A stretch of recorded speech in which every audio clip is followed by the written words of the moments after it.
everybody. Welcome back to an all-new episode of the Incredi-Pol cast. Today, we're going to be talking about our new series, The Incredible Pol Farm, on Nat Geo Wild and also streaming on Disney Plus and Hulu.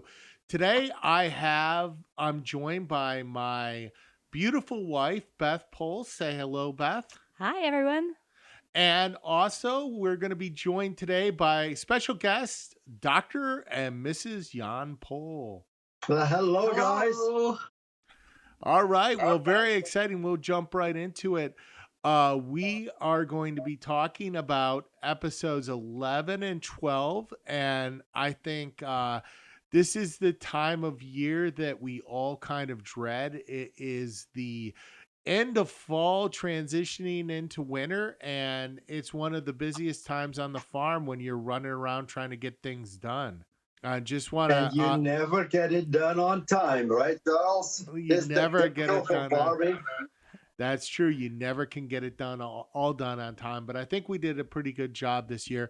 I just want to touch really quickly on the fences.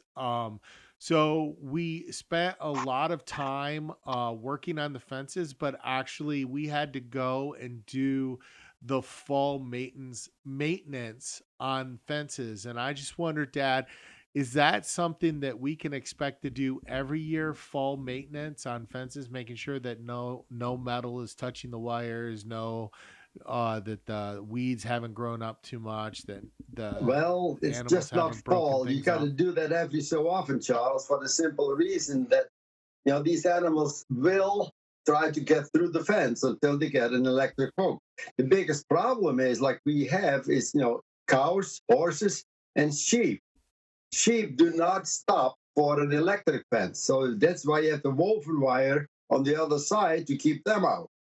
And yes, if they start pushing through because the grass is greener on the other side as usual, then you have trouble that it touches, and then you have the big animals that want to get out.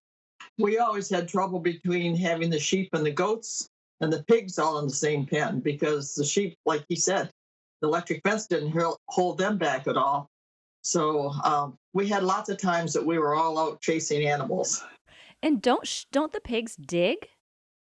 Yeah, the pigs will dig. They will dig underneath the fences. The sheep will walk through the electric fences. And the goats will climb over. Yeah. So you got above, below, and through that you have to deal with those animals. Well, so that's good. Keeping fences up is a year-old job. I'm making notes here for the future. Okay? You better. I'll be around. Then, we go into, we have to finish the garden. And it was quite a process to move those big rocks. I'm really happy that we were able to repurpose them, to move them. Dad, obviously those stones have been around for a long time. How do you guys feel about the transformation to the property? I mean, you lived here for a really long time, and you've seen in the last year a lot of change. Like, you guys, how does that make you feel? I'm just curious. Well, I'm glad that I didn't have to do it, to be honest with you.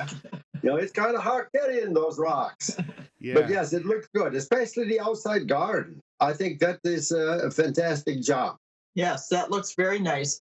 And I'm sentimental about things. So, yes, I'm glad that you repurposed the rocks from the front and moved them around and are still keeping some of the old things in with the new. Well, we're going to be talking about the bees as well, Beth, and this was one of the big things that was your baby, if you will, the bee baby. Going into fall, we had a bee expert come out, and I just want to, from pre-visit to post-visit, was it a different Beth after that? Well, there was a lot of learning that was taking place all during this time. And so I think it's like when you begin the school year and then you get to the second half of the second semester and you're a lot smarter and a lot more knowledgeable. And a good portion of that was as a result of Yes. our visit with Megan. She provided, Megan Milbreth from Michigan State University came out and really walked through some of the issues, helped us identify the mite problem and the severity of it, and then do the proper treatments. But I learned so much. We had an entire afternoon together that day, and I just wanted to absorb everything that she told me and learn it all and take it in. And of course, then going back and applying that as well as continuing to read and grow. Yeah, it was a big transformation. And I think probably you saw that too. You commented a couple of times. Although I will say it did not start out as my bee baby, just for the record. This was Charles's bee baby that became my bee baby. Well, I do have a question for you, Mom. When Dad had decided to get animals or do a project, was there ever anything that like he started and then you got really interested in and you took over? Because this is Beth and I've been talking about, the bees was something that I was like, we're gonna get bees and I think it'll be great. And Beth was kind of involved with it, but then she kind of took it over and got really fascinated, really fell in love with it. Like, has there been something in your guys' relationship that you can relate to where Dad maybe Not started really. a project and you finished it? No, Dad starts a lot of projects, but he doesn't finish them. No, I think in their situation it's a little bit different because Dad had a lot more animal experience than what I did. And I love animals. So every new project that we had, I was involved with it at some point. But because of his experience and his medical knowledge and everything, he basically finished up the project. We too started out having bees, and I was not at all interested in the bees. I was a little bit frightened of them, of course. But as it went on, yes, I got interested in them. I could see the value of them. I could see, what purpose they served, and I was very interested. And when Beth got going with it, I wanted to try it again too. But the more I learned, the more I found how hard it is and how much work it is and what you have to keep up. Right. So I take my hat off to you, Beth, for all the work that you have done with these bees, because I've decided that's not my cup of tea. Well, I It takes a appreciate lot of that. work. It is a lot of work. It's more than I expected. And I appreciate where you're coming from, Mom, because you started by saying that you were almost even a little bit frightened of them. And I think that's exactly the place that I was in when the bees first came to the house. And then it was just, it was time, I think, that taught me to appreciate them. But I was definitely in that same mindset where I was like, why exactly are we getting bees? And okay, honey, and yay, that's great. Good for the environment, good for my garden. But beyond that. Yeah, it's not just the honey. We need the bees to pollinate. Without the bees, we don't get apples, we don't get fruit, we don't get anything else because they are carrying the pollens from one tree to the other. So yes, bees are very important. Well, I think that, I'm very proud of you that you got into it. And I really hope that you continue on with the bees, Beth, because you've learned so much. And I think that, the sky is the limit to where you can go with that project. We talked to a guy that came to the clinic, wasn't it, Diane? Yes. He had 150 hives, and his brother had 350 hives. And he says he doesn't even wear a suit anymore. The bee stings don't bother him. Yeah, I Get feel like ready. the sky is not the limit for me. 150 hives is definitely 10 times too many. I've thought about this, and to me, it seems like absolute max 10. And that assumes the kids are participating and helping as they get older because it is a lot of work. And I tell you, the muscles required to lift those hives and to move them around, it's much more than I realized. Well, that's a great transition into the winter episode. Time's up for episode 11 and we'll move on into episode 12. You guys in the deep of winter, there are still many things that you have to cope with the farm. Can you just talk about the elements? And we start out by um protecting the bees and figuring out to put up some wind blocks, but can you talk about the west wind, Dad, and making sure that all animals have the ability to escape Right. the harsh elements? Well, that's the main thing. Animals in the wild know how to find shelter themselves, but when you have animals in the pasture and they can't, walk underneath the trees, the pine trees, and so on, you have to make sure that there is shelter. So yes, we have, the horse barn with the stalls, but I have the doors open so that yes, they can go into the barn and go in one of the stalls, and it's completely out of the wind, very comfortable there. The sheep can go the same way so that they are out of the elements. And you have the emus there that have their own little thing. West winds here are not so bad. It's the east wind that you just saw now about 2 weeks ago that brought more snow than we've seen for a long time. And thank goodness we need that snow because we need that moisture. But yes, the animals are smart enough that they just hibernate, you could call it, for 12 hours. They don't care. As long as they're out of the elements and be safe so they don't get caught in a big, big snowstorm. Like I said, animals in the wild know how to do it. We have to provide the shelter for them. Well, you can understand that and what was surprising, I think, to a lot of people who don't live in a colder climate is that if you block the wind, snow actually becomes like a nice insulation blanket, like when it covers something. That's why the Inuits would build igloos, because you could take that snow and basically block the wind, and it acts as an insulation in the inside. So the bees, like by blocking the wind and making sure all the directions that they were out of the wind, we felt that they were actually best capable to survive out where they actually were, rather than taking them and putting them in a barn and moving them and having the stress of moving them during that period of time. Right. Um, That's possible as long as, the bees itself, they will, yeah, hum their wings and keep warm that way. Strange as it may seem, so they are not completely hibernating. They keep the inside of the hive to a certain degree warm. And as long as you can, keep the wind and the elements from there, they should do fine as long as they have enough honey or if you feed them. Most of the time you feed them extra and that keeps the energy up. and we actually took this period of time, to actually purchase some new sheep, and they were pregnant ewes, which is why we chose to wait, because they were bred basically in the late fall, so that they would have like basically a late April birth.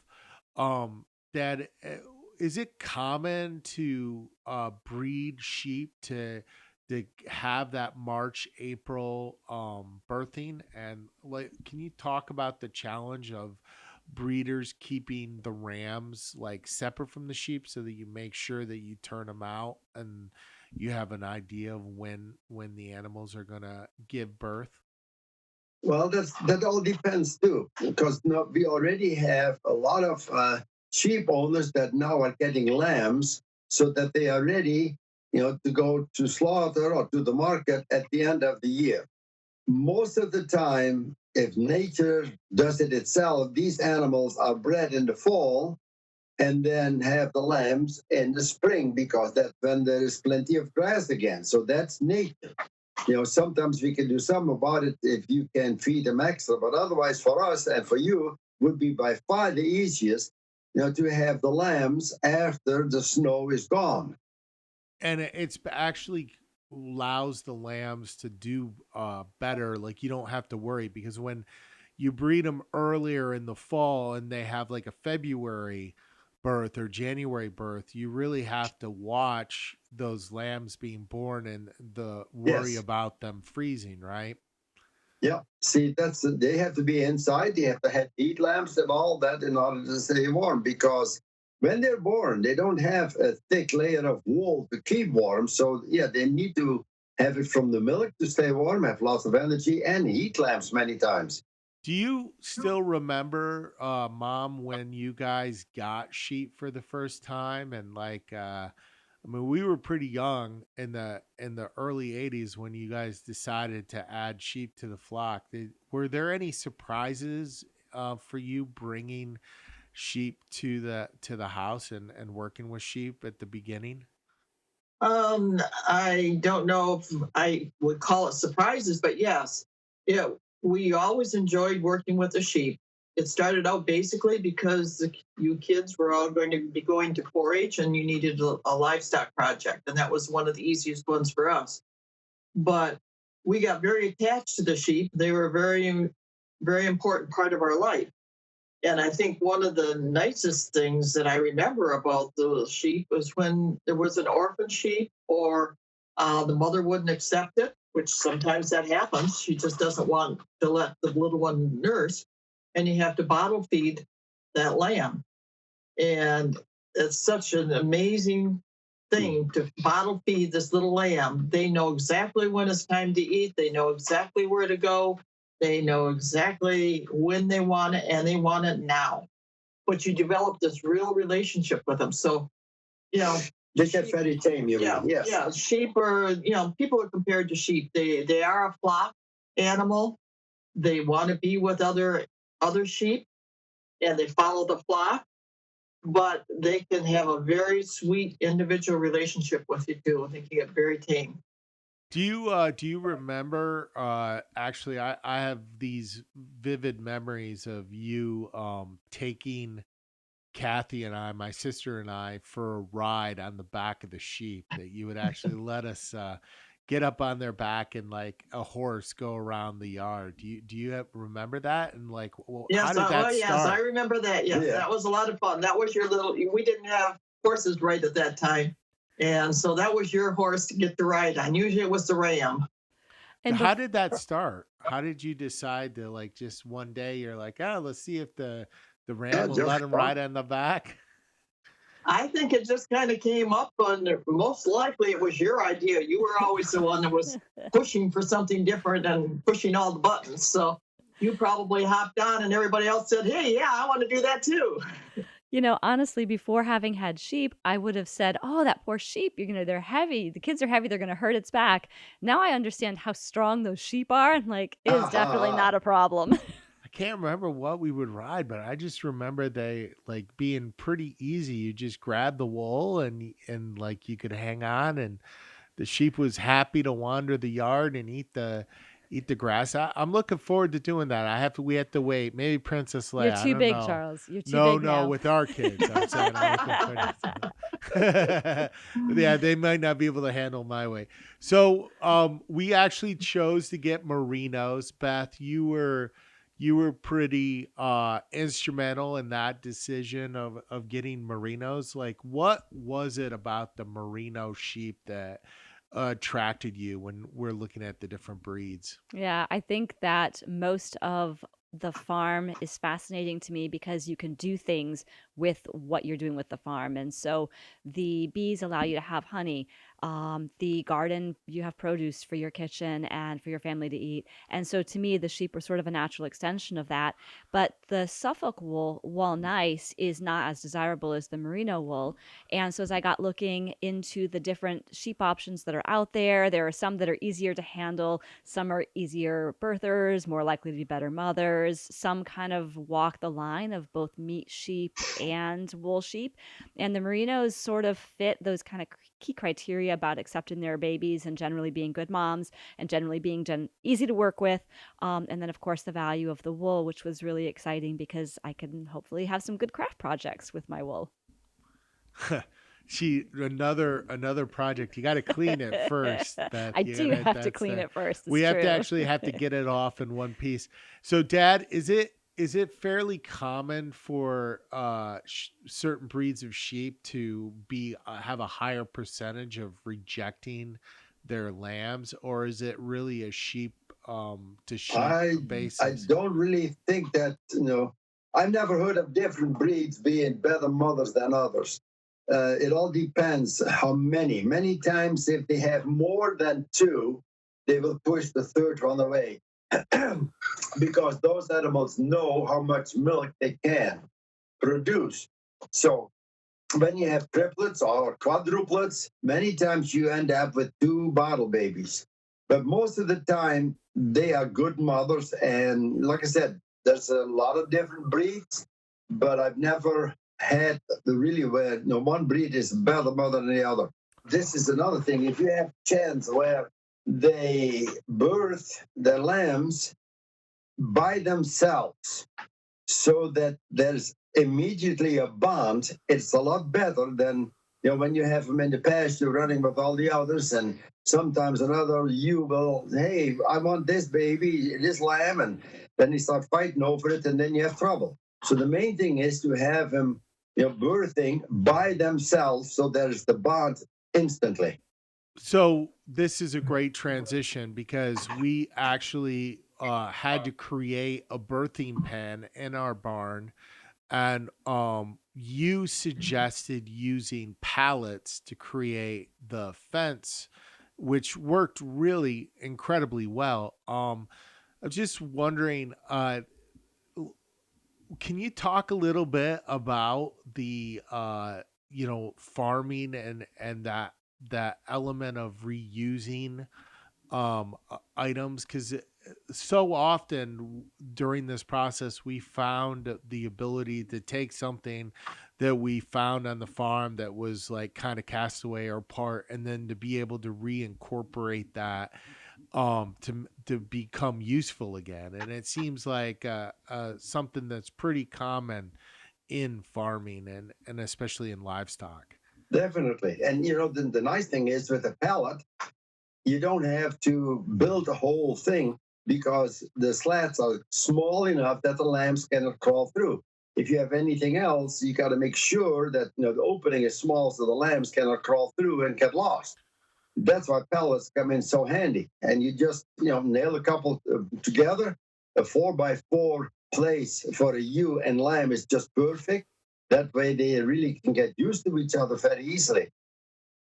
Well, this is kind of getting ahead of ourselves a little bit, but that, we put all four sheep into that birthing area. And I remember seeing the footage when, because I had the cameras on them.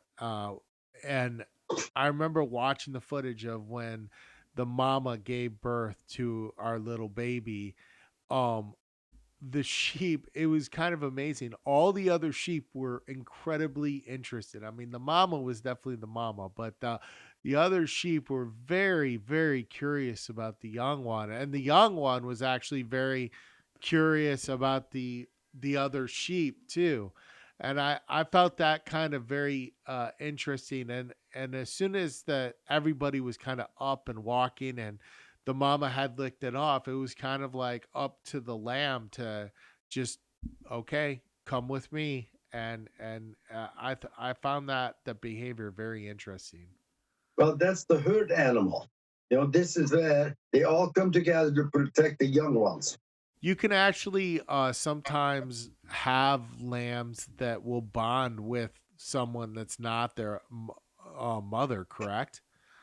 Yeah, if they're born at the same time, many times, but otherwise, no. When the lambs are born, they know who the mom is, and they stay with them, and also because the mom is trying to keep them, so they need the colostrum. So it's not good that a lamb that is just born would go with another ewe that already has a week-old lamb because they need the colostrum to fight infection.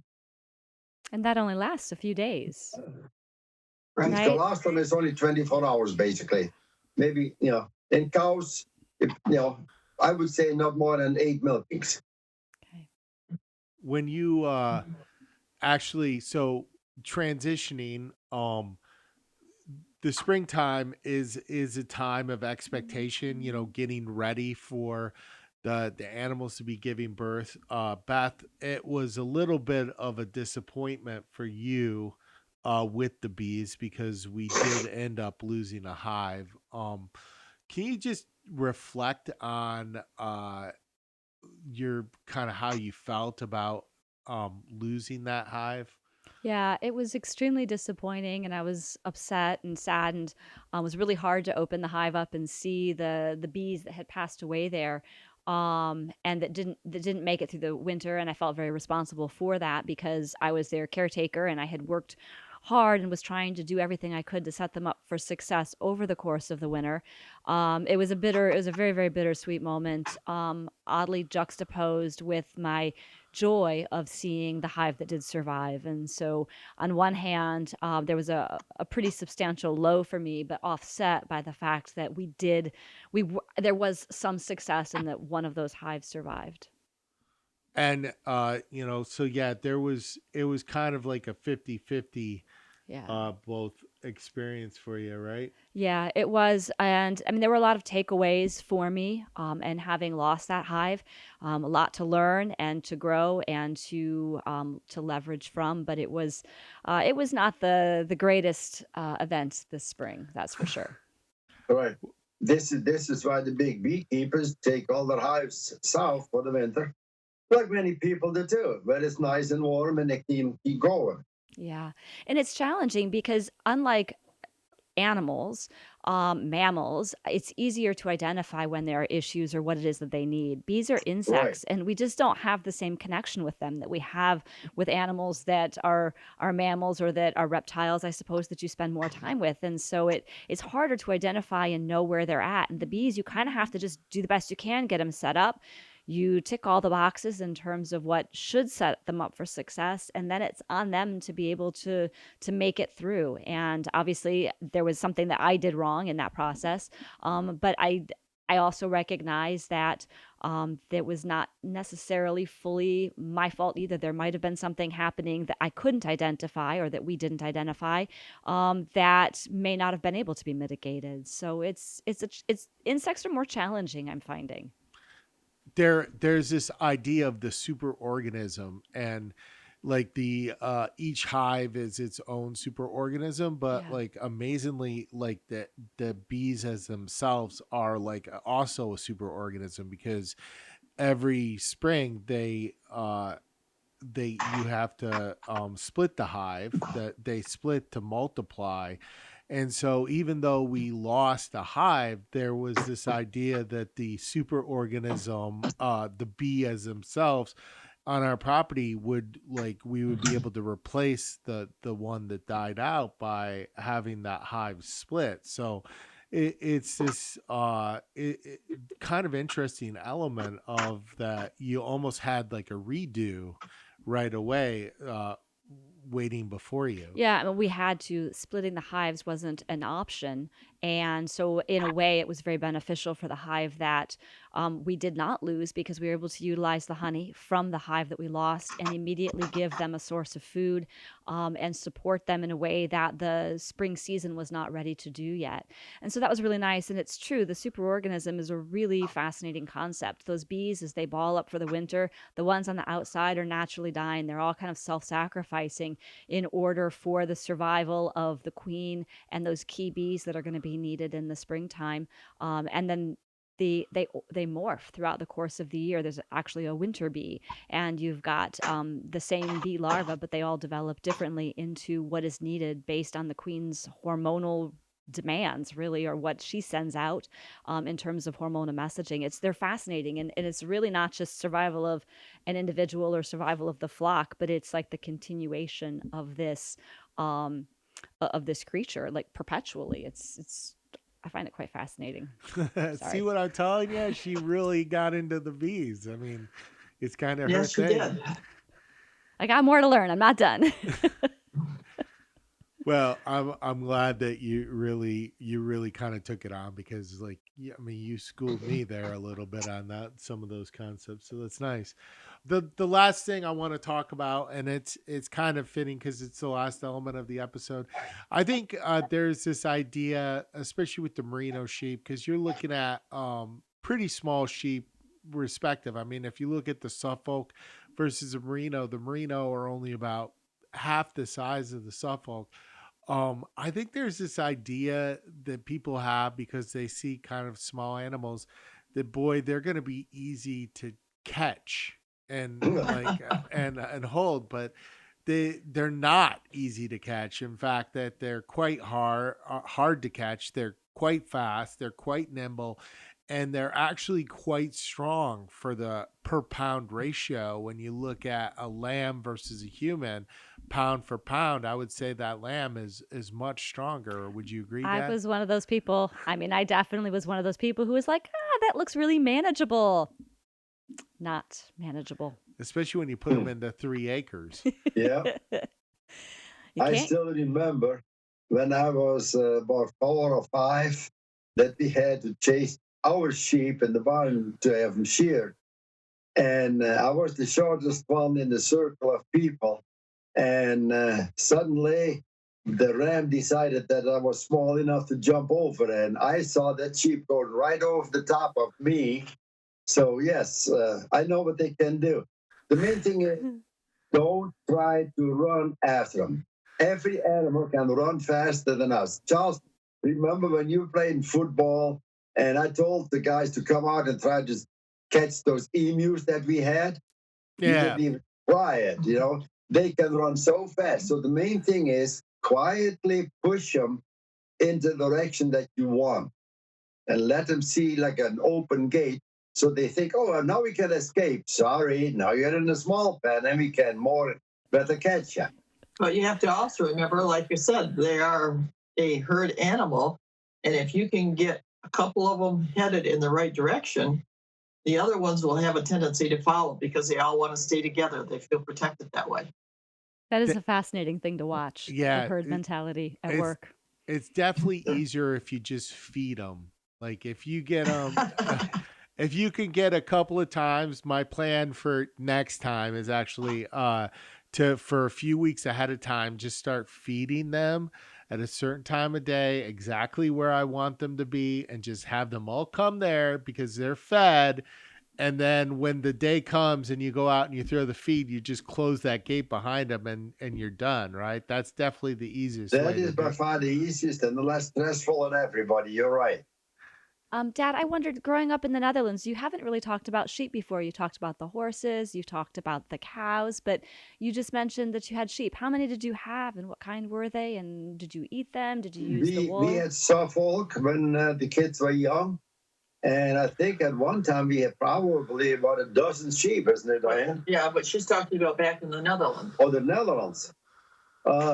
Same thing. You know, we had the sheep just as an after grazer because in those days we didn't have the wormers that we have now.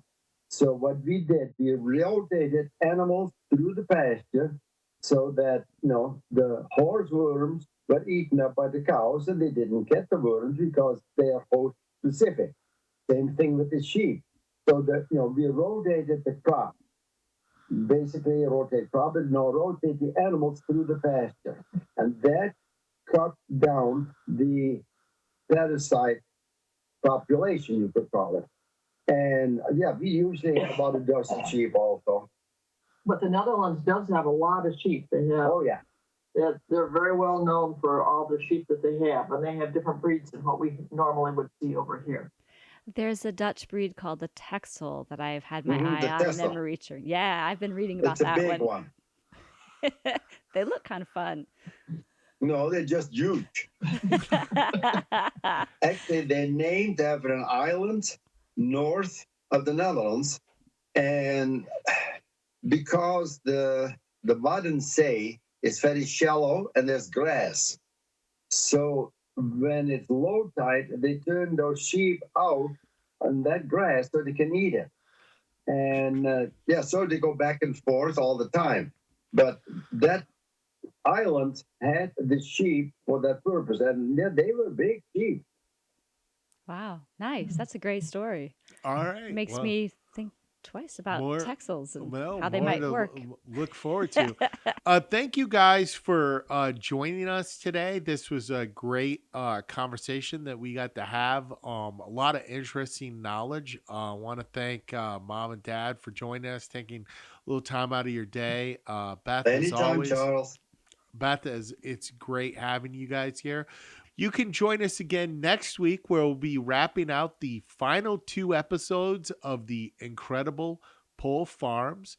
Again, watch every weekend night, Saturdays at 10 p.m., and you can stream episodes, the entire series, on Hulu and Disney Plus. Thank you for joining us. And we'll see you back again next week for an all-new episode of the Incredi-Pol cast. Thanks so much. Goodbye. See you soon. Okay, thanks for joining. you. See you the next Bye. time.